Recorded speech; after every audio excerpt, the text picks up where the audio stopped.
Hello, everyone. Guess Siri greeted you as well.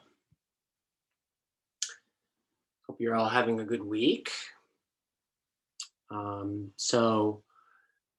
going to go on with our discussion of the 10 vows of Samantabhadra and the sevenfold prayer.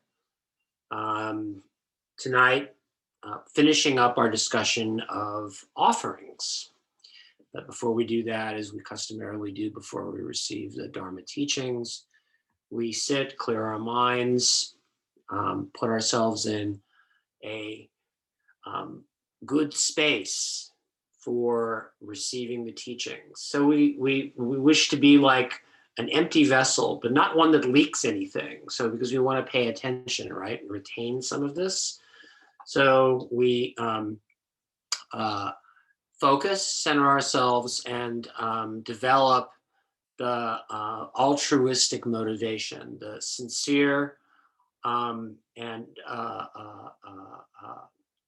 genuine and enthusiastic desire to save all sentient beings by attaining liberation, right? To be able to help them on their road to liberation by first becoming spiritually emancipated ourselves.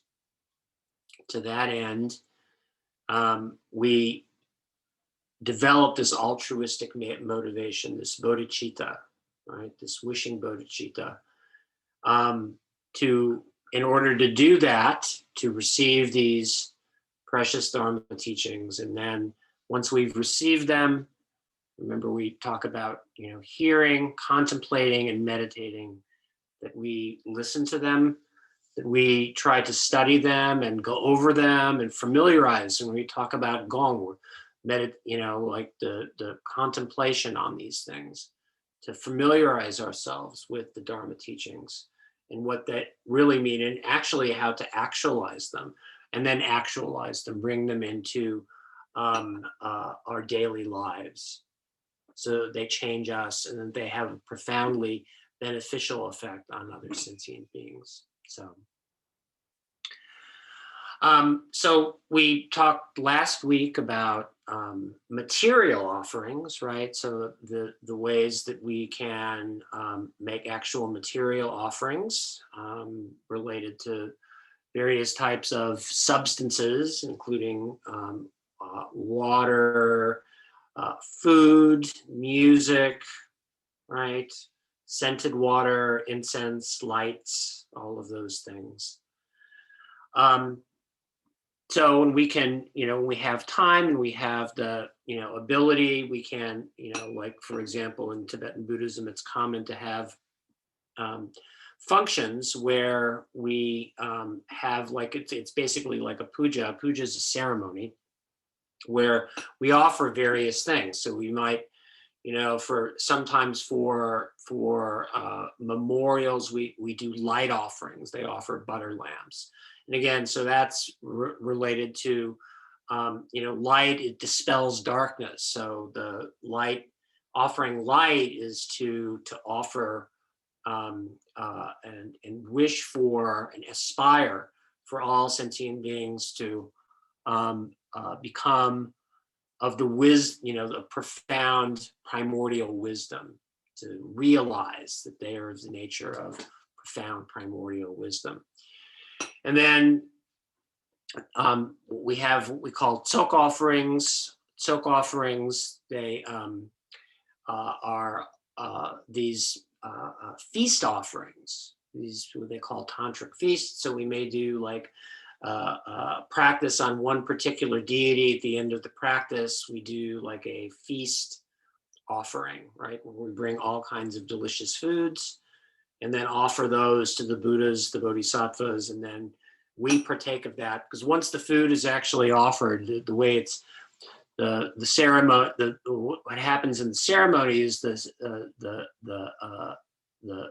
transformative nature of Tantra actually makes the food, if we go behind our limited concepts, it makes it into nectar. So we call Amrita. So this nectar is of the essence of primordial purity and wisdom itself too. So we offer that to the Buddhas and then all sentient beings too. So these are various types of material offerings, but in addition to material offerings, we can also make mental offerings, right? So we talked about, when we talked about prostrations, that, you know, if we don't have time or we're physically incapable of making physical prostrations, we can make mental prostrations much the same way. We can do the same thing with offering material things, but material things by imagining them, again, using the power of mind, right? So not everybody has the means available all the time to make physical offerings. We may be of limited means and time.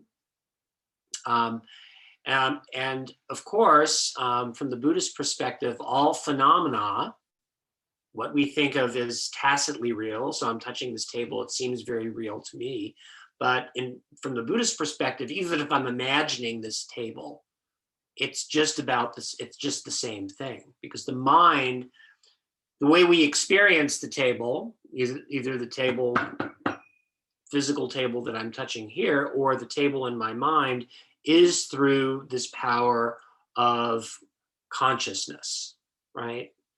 If I didn't have this consciousness, I could neither have the sensory ability to touch the table or think about the table. So the table that the mind creates and the table that I'm sitting in front of are ultimately of the same nature. So are offerings. So we can offer all of the various offering substances through our imagination, through our visualizations.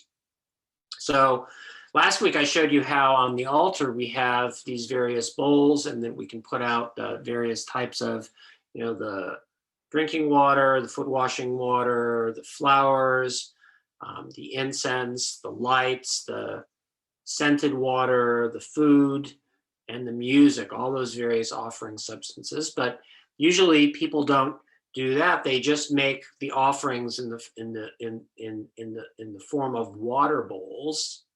So I'll show you for a second. This is what I typically do and what I've done tonight.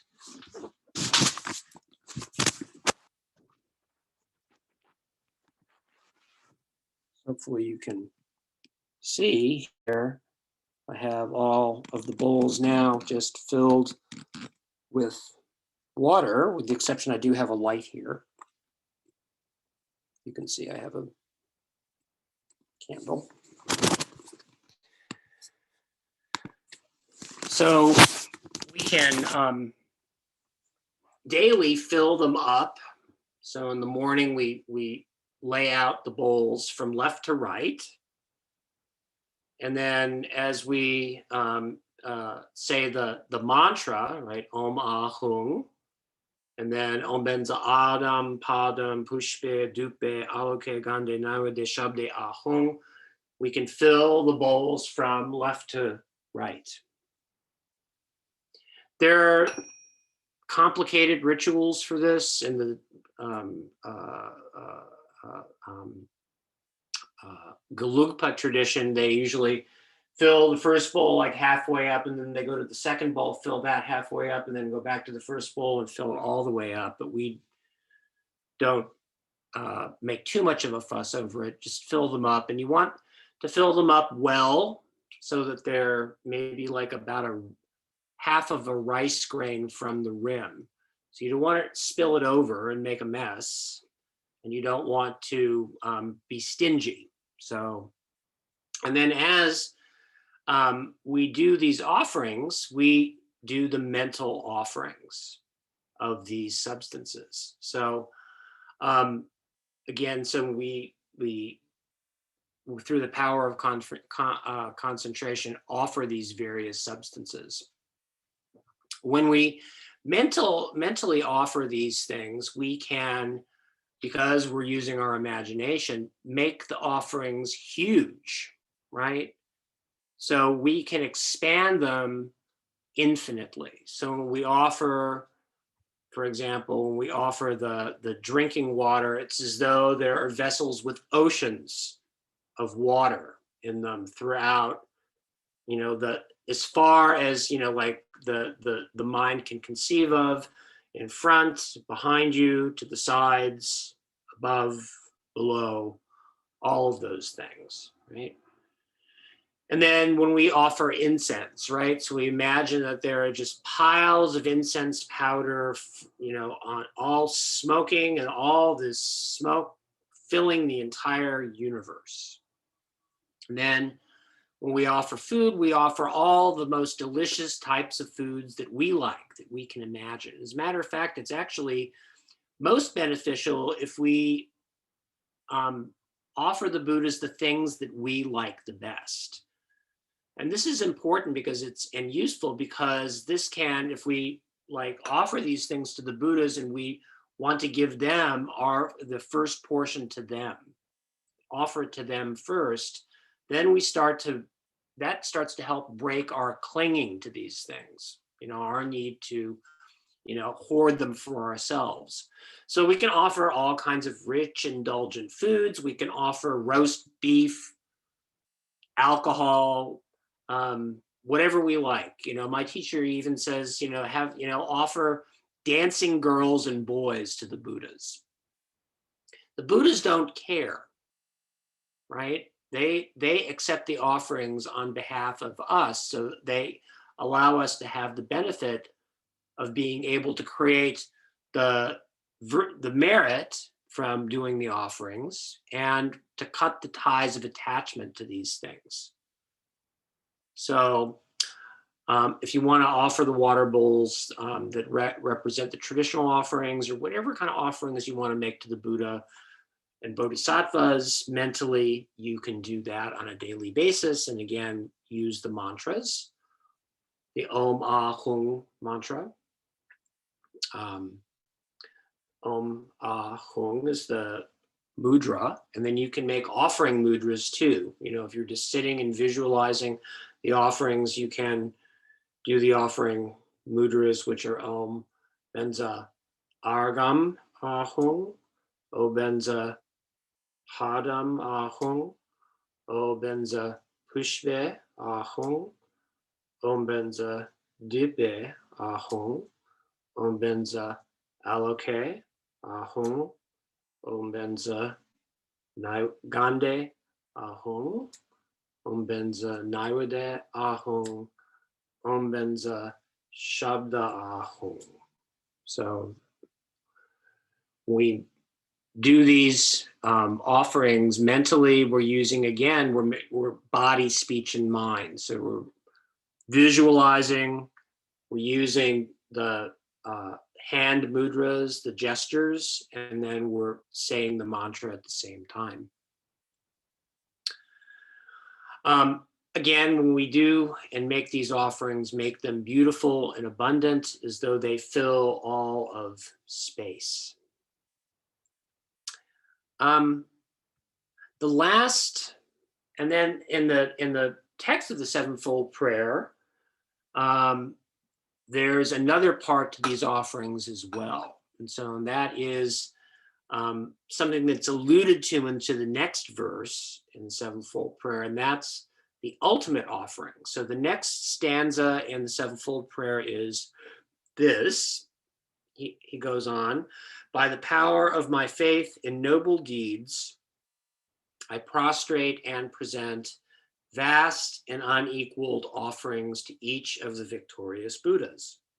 So here, when the author of the prayer, who is Nagarjuna, the famous great, actually it was said he was said to be the second Buddha, Nagarjuna.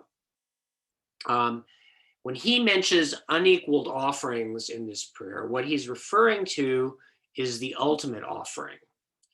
And so what this offering is this is the offering of the aspiration to enlightenment, bodhicitta. So bodhicitta is really the ultimate offering. Nagarjuna is praising bodhicitta here above all else. And if you can remember from when we had our discussion about bodhicitta not long ago, Shantideva echoed this in the Bodhikaya-vatara. He praised bodhicitta above all other things. And of course, this is because bodhicitta is the greatest thing we can offer to the Buddhas and other sentient beings. The greatest thing that we can accomplish in our lifetime is to achieve enlightenment for the benefit of others so that they can attain happiness in its causes and be free from suffering in its causes. So bodhicitta is unsurpassed in its greatness as an offering. It's the most excellent offering you can make.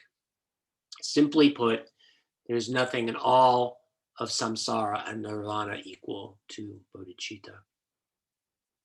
So before we go on, I wanted to talk also a little bit about overall, what is the significance of offering? So we talked a little bit about, we might want to offer certain things that we like so that we can relinquish our clinging to them. Remember that all the things that we do in terms of our Buddhist practice are to help to loosen our ties, our attachments, and to drop our fears and our aversions to things. And so this is done through actual spiritual action. So the overall significance of offerings in terms of how they change us, why would we make them why would we make these offerings if the Buddhas don't really use or care about them? So, as I said before, the Buddhas give us the opportunity to accumulate merit from them, but more importantly, making offerings offers us the opportunity to practice generosity. So when we're generous, we're thinking about others. We're not thinking about ourselves. Our tendency as humans is to look out for ourselves first. We want the first portion of food, right? We want, that last drop of water, give it to me. And we want to make sure that we get what's coming to us before we give it to other people. That's wired into our biology. That's self-preservation. So through the practice of giving offerings, we become gom. Remember, we talked about this familiarization, that is the word for meditation in Tibetan. We are familiarized with our self-centered behavior, and we become familiarized with how to antidote that. Making offerings is the antidote to our innate self-centered miserliness, our stinginess, and we become familiar with the act of sharing and giving to others. By making these offerings to the holy ones, this becomes the medicine to relieve our defilement of self-serving and self-obsession. Okay. So that's what we have tonight for our talk. And so we'll finish up with the recitation of the refuges and the sharing of merits.